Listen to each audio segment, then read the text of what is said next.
Chers étudiants, l'analyse objective du sommeil nécessite son enregistrement par un appareil et qui permet de faire ce qu'on appelle la polysomnographie.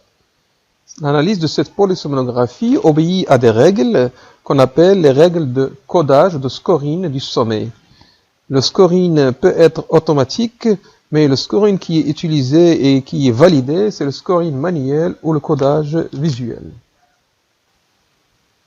Plusieurs règles de codage ont été établies auparavant, et en particulier les règles RK, qui classaient les stades de sommeil en N1, N2, N3, N4, avec le sommeil paradoxal.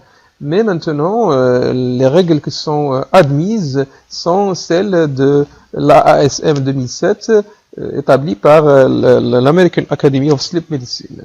Donc il existe un manuel qui établit ces règles de scoring du sommeil et des événements associés et qui permet d'analyser et de scorer les éléments de la polysomnographie.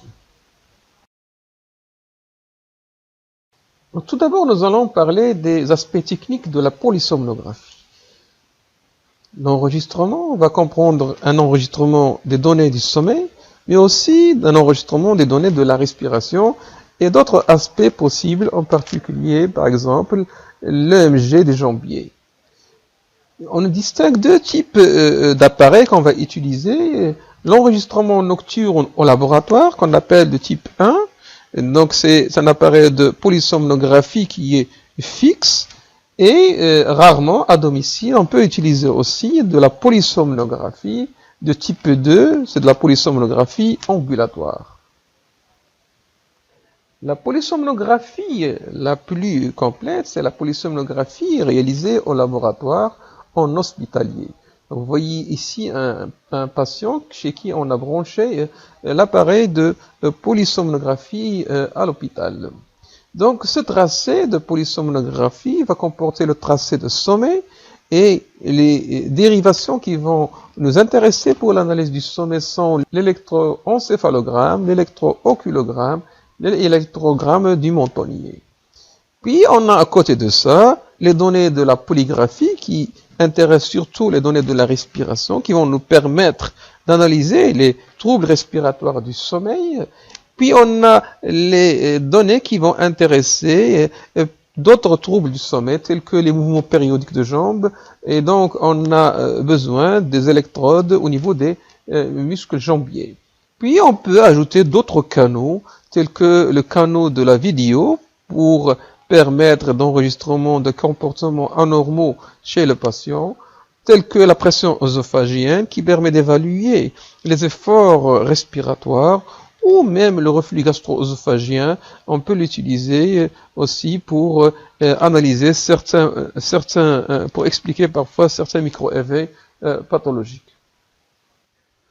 Nous avons besoin de deux salles pour réaliser l'enregistrement.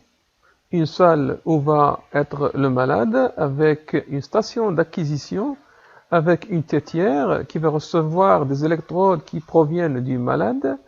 Cette station d'acquisition va transmettre les données à une autre salle. Sur la tétière, on va brancher les électrodes que vous voyez à gauche. Dans cette salle d'enregistrement, on peut ajouter une caméra IP avec une source de lumière infrarouge qui va permettre de filmer dans l'obscurité le malade. Les données vont être transmises à une autre salle de visualisation et de scoring qui contient un ordinateur avec un logiciel qui permet de recevoir les données en direct et en ligne. Et à la fin de l'enregistrement, les données vont être analysées par le logiciel. À la fin de la nuit d'enregistrement, le logiciel va récupérer les données et va les transformer en courbes et en données numériques.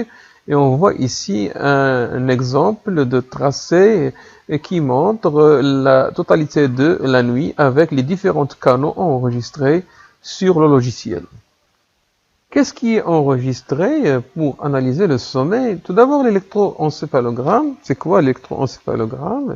C'est une sommation de potentiels postsynaptiques corticaux. Comme toute activité électrique, on va mesurer une différence de potentiel et pour cela, on a besoin d'un enregistrement monopolaire avec une référence. Et donc cette référence pour l'électroencéphalogramme dans le cadre de l'analyse du sommeil va être la mastoïde droite et la mastoïde gauche, M1 et M2, on l'appelle aussi A1 et A2. C'est un signal qui est de faible intensité. L'électrode va mesurer plusieurs potentiels d'action pour avoir un signal un peu plus intense détectable. Et donc ces potentiels d'action, ils sont dus à l'ouverture des canaux sodium-potassium à bas seuil, puis à l'ouverture des canaux calciques, puis à l'ouverture des canaux sodium. C'est l'inactivation successive de ces canaux va faire disparaître ou réduire l'intensité du potentiel d'action. L'enregistrement de l'activité électrique cérébrale est basé sur la théorie du dipôle. Tout d'abord, pour rappeler, le cortex cérébral comprend essentiellement 6 couches cellulaires numérotées de 1 à 6, bien structurées, et les principales cellules réceptrices des informations venant de la périphérie où les cellules granulaires sont localisées dans la couche 4. Et on a les cellules pyramidales qui vont émettre les informations dans les autres couches, les couches 3, les couches 5 et les couches 6. Les grandes cellules pyramidales de Betz sont localisées dans la couche 5 et ces cellules-là vont émettre des informations vers le thalamus. Ces cellules sont à l'origine du faisceau pyramidal. L'électrode de surface va enregistrer 2 types de potentiels postsynaptiques. Un potentiel postsynaptique excitateur, c'est celui qui est dû à l'excitation du corps de la cellule neuronale et c'est celui qu'on voit dans le côté gauche de la diapositive. Le potentiel postsynaptique inhibiteur négatif et qu'on voit du côté droit et qui est dû à l'excitation des dendrites apicaux. Et donc l'activité électroencéphalographique détectée par les électrodes dans l'électroencéphalogramme est le reflet direct de l'ensemble des potentiels postsynaptiques excitateurs et inhibiteurs qui touchent les grandes cellules pyramidales du cortex. Elle est donc essentiellement sous le contrôle des structures sous-corticales qui se projettent au niveau cortical. Le signal électrique de l'activité cérébrale doit suivre plusieurs étapes avant de pouvoir être analysé. Il doit être capté, amplifié et filtré, puis numérisé et synchronisé, et enfin visualisé, stocké dans l'ordinateur pour pouvoir être analysé. Pour capter le signal électrique, on va utiliser des capteurs sous forme d'électrodes. 2 types d'électrodes peuvent être utilisés, les électrodes cupules impolarisables et les électrodes autocollantes de surface. Les électrodes cupules sont les plus utilisées en pratique. Leur fixation va se faire avec des pâtes adhésives après décapage soigneux. L'avantage de ces électrodes est la solidité de la fixation, y compris sur le cuir chevelu. Les inconvénients sont le temps de pose, le prix. Et depuis l'abandon du collodion, on utilise de la pâte conductrice qui fait office aussi de pâte adhésive avec l'utilisation d'autres moyens de fixation. Pour les électrodes autocollantes, la fixation est très facile en peau glabre après décapage de la peau pour diminuer la résistance cutanée, mais ces électrodes ont des qualités conductrices moins bonnes et ça va poser des problèmes dans la qualité du signal avec une résistance mécanique inférieure. On voit ici un type d'électrode cupule dorée qui ont un bon pouvoir conducteur. Pour le choix de la localisation du positionnement des électrodes, on va se baser sur le montage référentiel selon le système 10-20. Dans ce montage-là, on va choisir les positions F3, C3 et O1 du côté gauche, c'est-à-dire frontal numéro 3, central numéro 3 et occipital numéro 1. Du côté droit, on va choisir les localisations opposées, c'est-à-dire F4, C4 et O2. La distance entre les différents points choisis est basée sur une répartition entre le nasion et l'union avec la règle 10%, 20%, 20%, 20%, 20%, 10%, ce qui permet de positionner exactement les électrodes. Pour créer une dérivation avec une différence de potentiel, on va utiliser une référence. La référence qu'on va utiliser, c'est la mastoïde, on va appeler référence M. Donc du côté droit, on va l'appeler A2 ou M2, et du côté gauche, on va l'appeler A1 ou M1. Et ainsi, on va obtenir des dérivations du côté droit et du côté gauche, 3 du côté droit et 3 du côté gauche.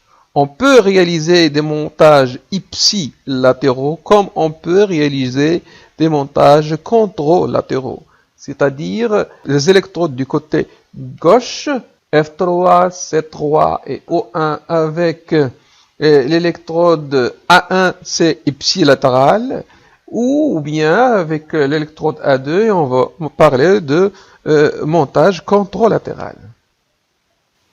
En plus des 3 voies d'électroencéphalogramme, frontale, centrale, occipitale de chaque côté du cortex cérébral, on va utiliser 2 électrodes pour l'électrooculogramme, une électrode pour l'électromyogramme montonnier et une électrode de référence qui constitue l'électrode de terre.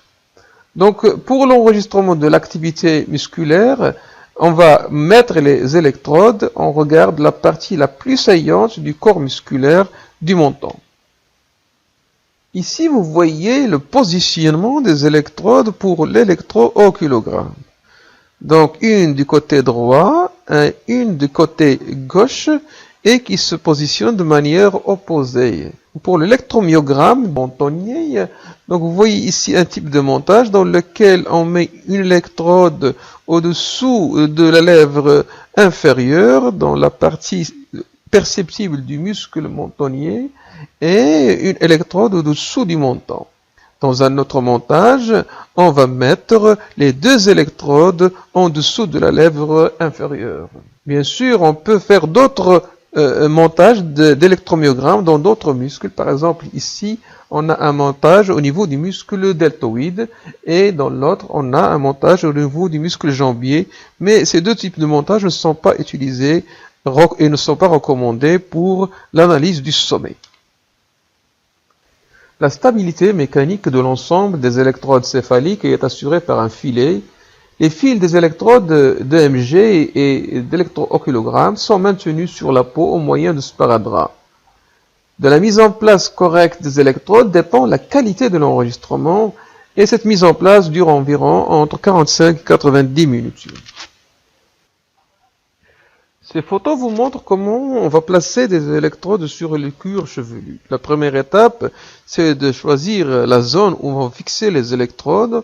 On va la frotter jusqu'à qu'elle devienne propre et rouge.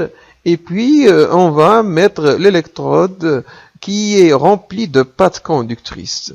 On va appuyer sur cette électrode jusqu'à l'étalement un peu de la pâte et on va la diriger de telle manière qu'on puisse la rassembler avec les électrodes après. Donc, puis après, on va appliquer une compresse par-dessus de la cupule en étalant l'excès de pâte qui doit imbiber partiellement la compresse. Dans ces photos, on montre comment on va placer les électrodes sur une peau glabre.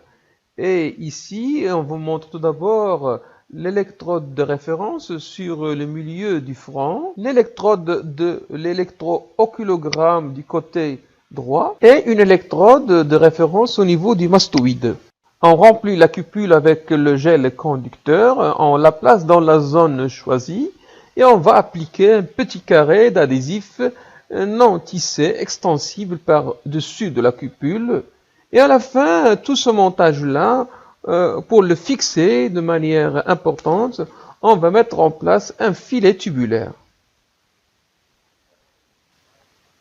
Les électrodes provenant de l'électroencéphalogramme, on va les connecter dans cette zone-là qui correspond à la zone de placement des électrodes d'EEG sur la tétière. Les électrodes de l'électroangulogramme et de l'EMG seront placées dans une zone plus basse. La tétière va transmettre les données à la station d'acquisition qu'on voit ici, qui va s'occuper du traitement de l'information. La tétière va transmettre les données à la station d'acquisition qu'on voit ici. Cette station d'acquisition va s'occuper de traiter l'information. Le signal de faible intensité doit être amplifié. Pour pouvoir amplifier le signal, il faut que tout d'abord qu'il soit de très bonne qualité et que les résistances soient très faibles au niveau de la zone de recueil du signal. C'est pourquoi ces résistances, on doit les diminuer en utilisant une bonne pâte conductrice et en fixant bien les électrodes. Et toute mauvaise fixation va conduire à un mauvais signal. L'amplification des signaux électriques, qu'on appelle aussi gain, qui va se faire au niveau de la tétière et au niveau de la station d'acquisition, c'est une amplification de type différentiel qui essaie de diminuer les artefacts communs aux deux électrodes. Elle doit être adaptée aux valeurs probables du signal. Pour le G, l'amplitude probable va varier entre 10 et 300 microvolts. Pour le MG, c'est entre 5 microvolts et 10 millivolts.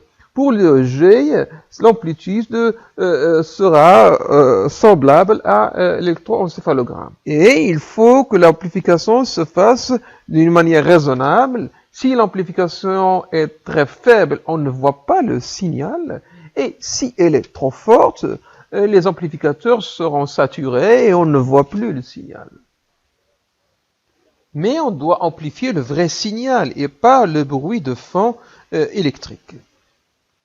Parmi les artefacts qu'on voit fréquemment, c'est l'artefact de l'électroangulogramme, tel qu'on le voit ici dans la deuxième figure, et l'artefact de l'ECG. Et donc, l'autre étape, c'est de filtrer le signal pour qu'on choisisse que le signal qui nous intéresse. Quel est le principe des filtres? En effet, tous les signaux neurophysiologiques peuvent se ramener à une somme de sinusoïdes élémentaires dont les fréquences varient entre deux extrêmes qui constituent la bande passante du signal. Donc, pour parler de fréquence, c'est-à-dire le nombre de cycles par seconde. Et un cycle par seconde, c'est 1 Hz. Donc, la filtration va consister en deux étapes. Tout d'abord, un filtre obligatoire, non modifiable au cours de l'enregistrement. C'est ce qui se passe au niveau de la tétière avec la station d'acquisition. Et un filtre numérique après la fin de l'enregistrement qu'on va utiliser nous et qui est modifiable par le scoreur au niveau du logiciel de visualisation de l'ordinateur. Dans cette fenêtre du logiciel, on voit le filtre qui a été utilisé au cours de l'enregistrement dans la station d'acquisition. Le choix du filtre varie en fonction du canal à analyser. Et donc, plus le signal est rapide, plus il faut couper les basses fréquences. Plus elle est lente, plus il faut couper les hautes fréquences pour qu'il soit bien visible. Filtrer le signal au départ dans la station d'acquisition, dans la tétière, va consister à ne pas amplifier les fréquences qui n'appartiennent pas au signal, ce qui permet de donner un signal le plus proche possible du signal d'origine. Et on distingue deux types de filtres, le filtre passe-haut ou constance du temps, c'est-à-dire on va diminuer les fréquences basses. Toute fréquence au-dessous de ce seuil-là va être éliminée. Le filtre passe bas va diminuer les hautes fréquences et on ne va garder que les fréquences qui sont au-dessous de ce seuil. Et puis on a des filtres sélectifs qui ne sont utilisés que lors de la visualisation du logiciel, essentiellement.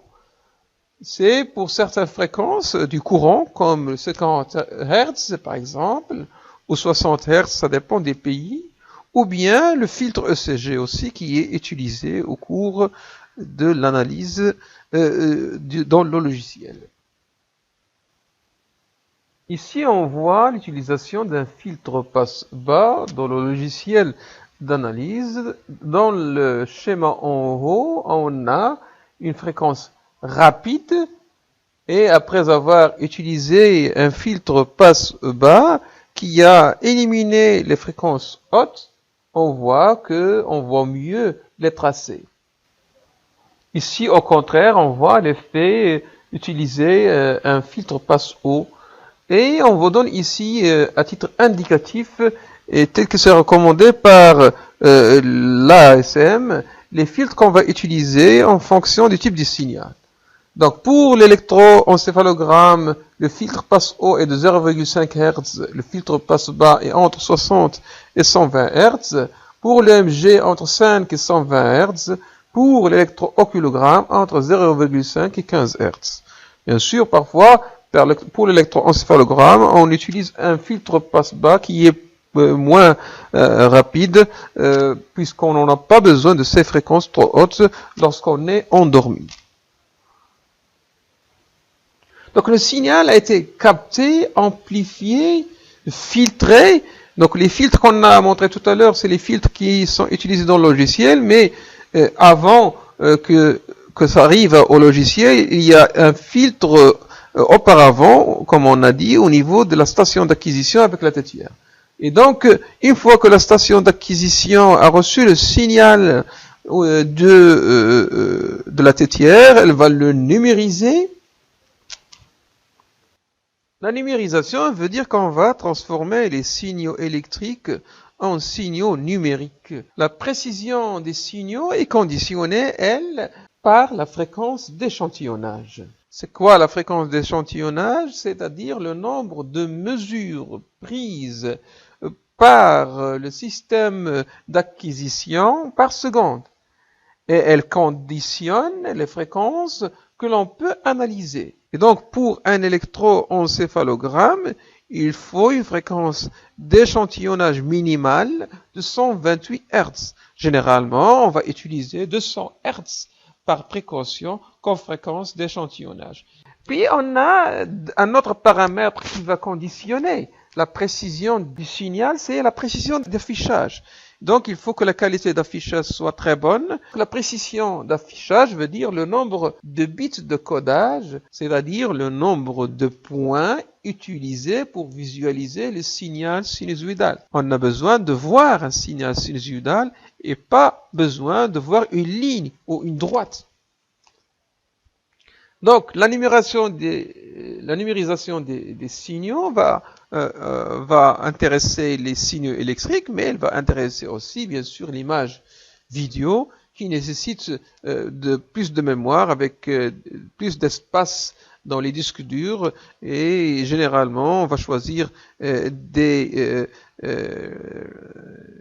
formats qui sont adaptés à la compression, tels que les formats MPEG, dont le taux de compression est acceptable. Ce nombre de bits de codage doit être configuré sur la station d'acquisition avant d'utiliser l'appareil pour l'enregistrement du sommeil. Et donc vous voyez ici par exemple, pour un codage sur 8 bits, donc on aura 256 niveaux d'amplitude. Sur un codage de 12 bits, on aura jusqu'à 4096 niveaux d'amplitude.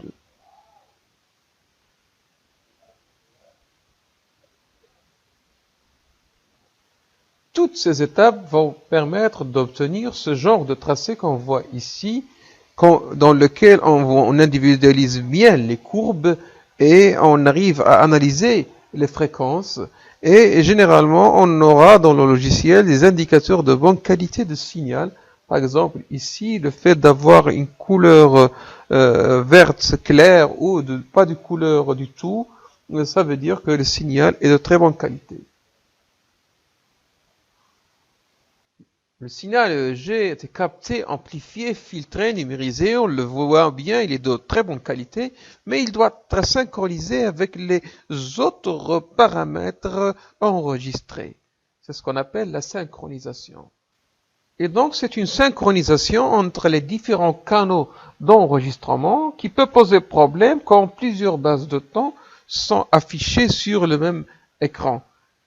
Et cette synchronisation va permettre de mieux voir simultanément les signaux rapides tels que c'est le cas de l'EEG avec une base de temps généralement qui est de 30 secondes qu'on va utiliser comme époque d'analyse de l'EEG pour le sommeil et les rythmes lents tels que celui de la respiration qui, lui, pour être bien visualisé, a besoin d'une base de temps entre 1 à 20 minutes. Vous voyez ici, dans l'enregistrement de nuit, comment on va synchroniser les différents canaux des différents paramètres enregistrés sur ce qu'on appelle les courbes de tendance. Une autre synchronisation qui est un peu plus difficile à réaliser, c'est entre le signal PSG et la vidéo. Elle est de précision variable. Elle est très importante pour l'analyse des troubles de comportement, tels que les parasomnies, et les crises d'épilepsie par exemple. Et deux paramètres qui vont conditionner cette synchronisation, c'est l'heure commune sur la station d'acquisition, la caméra et l'ordinateur et la vitesse d'affichage de la vidéo. Une fois que le signal de G, de l'EMG et de l'électrooculagramme a cheminé vers la station d'acquisition et qu'il a été numérisé, il va être transmis vers l'autre salle de traitement de données. Donc il y aura un ordinateur avec un logiciel de polysomnographie pour visualiser le tracé. La visualisation du tracé va varier en fonction qu'il s'agit d'une polysomnographie ambulatoire ou hospitalière. Dans la polysomnographie hospitalière, c'est la station d'acquisition qui traite les données avec la tétière et il les transmet dans la salle de traitement de données. Dans la polysomnographie ambulatoire, l'appareil sera programmé, il va traiter les données telles qu'on les a décrites tout à l'heure, et puis après on va les retransférer dans l'ordinateur une fois que l'enregistrement a été fini à la maison. Donc cette visualisation va se faire, comme on a dit, grâce à un logiciel instantané lorsque la transmission du signal se fait via un réseau à l'ordinateur, et il sera possible de la stocker et de l'analyser à titre opposé, ou bien elle se fera de manière différée. Donc le stockage peut utiliser aussi une base de données pour pouvoir faciliter la gestion des paramètres. Une fois qu'il est visualisé par le logiciel qu'on a ouvert d'enregistrement de polysomnographie, il sera possible de voir tous les canaux d'enregistrement, de modifier le zoom des signaux, donc de le voir de manière un peu plus amplifiée en zoom sans modifier bien sûr le signal d'origine, d'utiliser les différents filtres numériques passe haut, passe bas, le filtre 50-60 Hz, le filtre ECG, ce qui permet d'améliorer la visibilité du signal d'origine. Ces filtres sont différents bien sûr des filtres qui sont utilisés dans le système d'acquisition. Donc on voit ici un type de filtre passe-bas numérique. Maintenant, le tracé de polysomnographie tel qu'il a été préparé par la station d'acquisition et tel qu'il a été préparé automatiquement par le logiciel est prêt pour la prochaine étape qui est l'analyse. C'est un tracé de polysomnographie. Bien sûr, ici, on ne parle que des éléments qui nous intéressent le sommeil. Les autres éléments qui intéressent la polygraphie respiratoire et les autres canaux seront analysés ailleurs. Donc l'analyse du tracé de polysomnographie peut comprendre l'analyse bien sûr EEG du sommeil avec l'électrooculagramme et l'EMG montonnier, et on va utiliser les autres canaux pour approcher éventuellement la qualité du sommeil. Il y a deux types d'analyse. Il y a l'analyse automatique. Le signal et le tracé de PSG, une fois acquis, le logiciel va s'occuper d'une analyse automatique selon des algorithmes qui sont édités par la firme qui a fabriqué l'appareil et le logiciel. Et une analyse visuelle qui est obligatoire dans les recommandations ASM pour scorer le sommeil. L'analyse automatique comprend beaucoup d'erreurs et rend cette analyse illusoire dans la pratique quotidienne parce qu'il n'est pas toujours possible d'obtenir de très bons tracés et une très bonne qualité. Et en plus de ça, les algorithmes sont insuffisants pour une analyse réelle qui correspond aux normes et aux critères posés pour stadifier le sommeil. Les vraies règles de stadification et d'analyse du sommeil ont débuté avec celles de Rechtschaffen et Kals en 1968 et ont évolué vers l'ASM et son manuel qui est apparu en 2007. Ce manuel de scoring a défini les différents critères d'analyse du sommeil. Cette analyse repose sur l'enregistrement des trois types de signaux, l'électrooculagramme, l'EMG montonnier et l'EEG avec trois voies, frontale, centrale et occipitale, et deux principes. Premier principe, la reconnaissance d'éléments caractéristiques qui vont permettre de définir un stade, et la classification par époque. Et donc, on va utiliser des époques de 30 secondes pour définir un stade de sommeil ou de vigilance selon la règle des 50%. Quand la moitié de l'époque est typique d'un stade, l'époque entière est scorée comme appartenant à ce stade. Le scoring automatique n'est pas suffisant pour analyser le sommeil et qu'il y a nécessité d'un scoring visuel. Donc lorsqu'on va venir le matin, le tracé de PSG est déjà acquis dans l'ordinateur et donc on doit le préparer pour le scoring. Donc sur le logiciel ouvert, il y aura une vue globale de la nuit d'enregistrement. On va analyser la qualité des signaux des différents canaux et donc dans leur impédance. Généralement, il y a des couleurs qui permettent de faciliter cette analyse. On va chercher est-ce qu'il y a des artefacts. On va choisir les filtres numériques convenables pour le G, pour l'électrooculagramme et pour le MG. On va choisir le zoom convenable pour pouvoir analyser. Donc là, vous avez une vue globale du tracé de polysomnographie. Ici, on est en train d'analyser la qualité des signaux. On voit les différents types de couleurs qui renseignent sur la qualité du signal. Et on voit bien que les signaux sont de bonne qualité et sont analysables. Et donc, on va avoir une stratégie d'analyse de l'EEG après. Stratégie visuelle, c'est celle qui va analyser l'activité de fond, quelle est la fréquence prédominante dans l'époque qu'on va analyser. Et on va rechercher éventuellement des éléments transitoires, ce qu'on appelle des grapho-éléments, ou bien des aspects particuliers transitoires qui vont permettre de faciliter la stadification. Il y a une autre méthode d'analyse qu'on peut utiliser de temps en temps, c'est ce qu'on appelle l'analyse numérique temporelle, qui va utiliser ce qu'on appelle l'analyse spectrale, mais c'est une analyse un peu poussée. Il y a même une analyse un peu plus poussée que ça, ce qu'on appelle l'analyse topographique, avec une cartographie des spectres de fréquence pour chaque zone du cortex cérébral, et qui peut nécessiter pas uniquement le 6 dérivations comme on utilise dans la PSG, qui peut nécessiter plus de dérivations.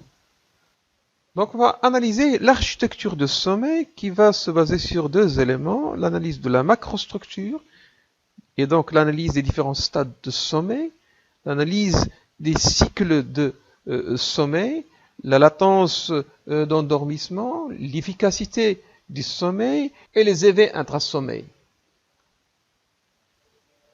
Et puis, il y a la microstructure qui va comporter l'analyse des micro-éveils, de certains aspects particuliers qu'on n'utilise pas en pratique quotidienne, mais qu'il est intéressant d'analyser dans certains cas. C'est ce qu'on appelle le cyclic alternating pattern et les aspects habituels des grapho-éléments, en particulier les fuseaux, les complexes cas qu'on inclut aussi dans l'analyse de la microstructure. Mais ces éléments-là vont servir aussi pour la stratification du sommeil.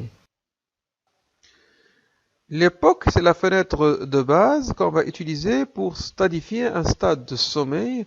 Elle est de 30 secondes selon l'ASM. Quels sont les principes de stratification de cette époque? Tout d'abord, c'est l'analyse des ondes et on va analyser la fréquence prédominante, sa distribution temporelle, quel est le pourcentage qu'occupe cette fréquence, sa distribution spatiale dans les différentes dérivations, la présence de grapho-éléments et leur forme, complexe K, spindle, la réactivité, c'est-à-dire les modifications de l'aspect de l'époque en fonction des modifications, par exemple, du comportement de l'individu, par exemple, ouverture des yeux, fermeture des yeux.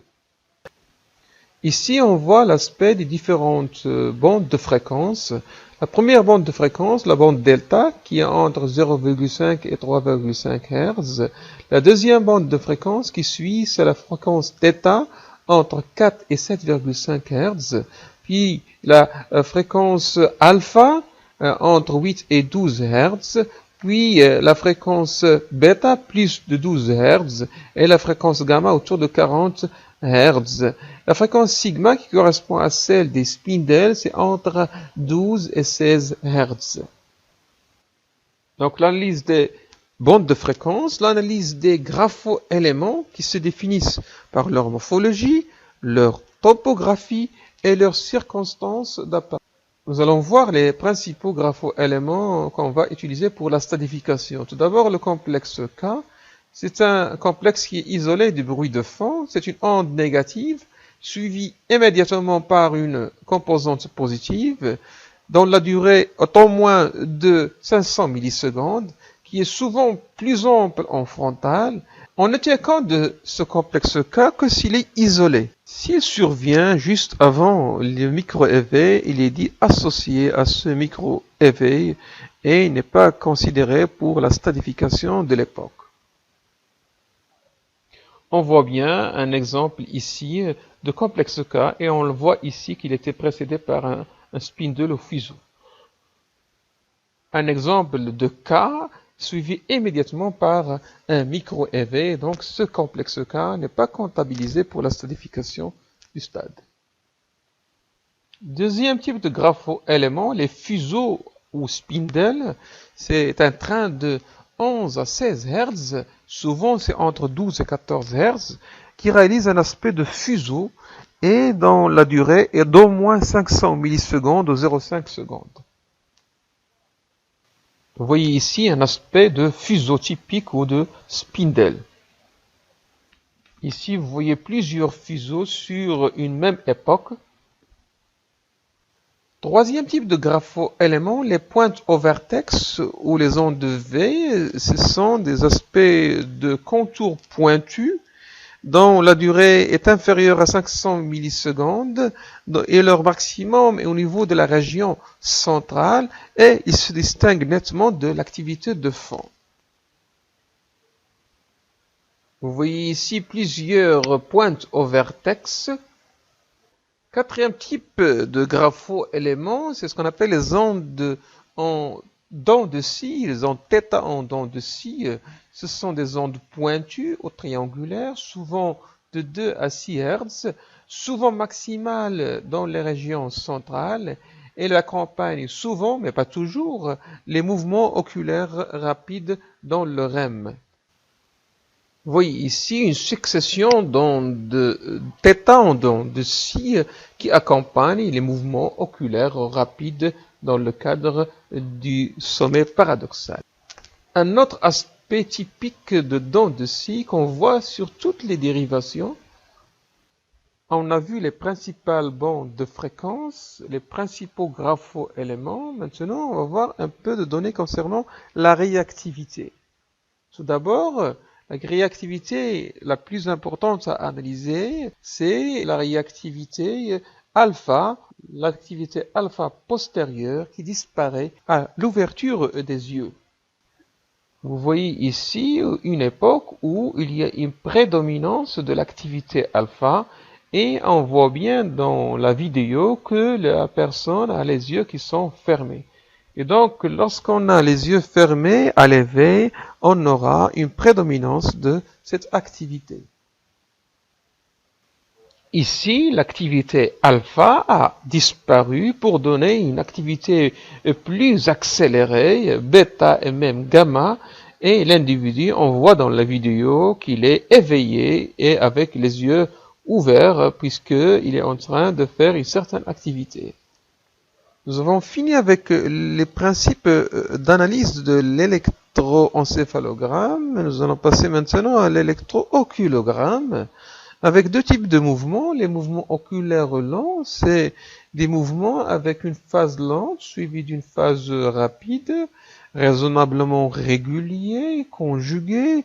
Et on l'a vu dans le sommeil normal, c'est l'équivalent du mouvement de roulement ou de lecture avec une déflexion initiale qui est supérieure à 500 millisecondes. Ces mouvements oculaires lents, il est possible qu'on les trouve lors de l'endormissement associés à un rythme alpha dans le tracé de l'EEG. Les mouvements oculaires rapides, à l'opposé, ce sont des mouvements oculaires pointus avec une phase initiale qui est inférieure à 500 millisecondes. Et ces mouvements sont très caractéristiques du REM si on a les autres critères, bien sûr, du REM associés. Mais on peut les trouver aussi à l'éveil.